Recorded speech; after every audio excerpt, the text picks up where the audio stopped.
จิตแม่นหยังคำว่าจิตก็ดี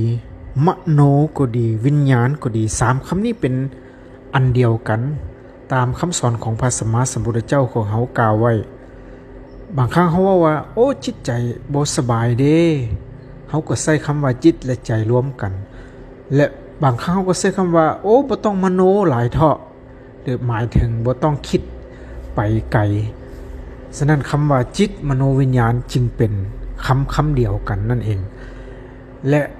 คำว่าจิตนี่มันเป็นนามธรรมซึ่งเขาบ่สามารถจับต้องได้เบิ่งเห็นได้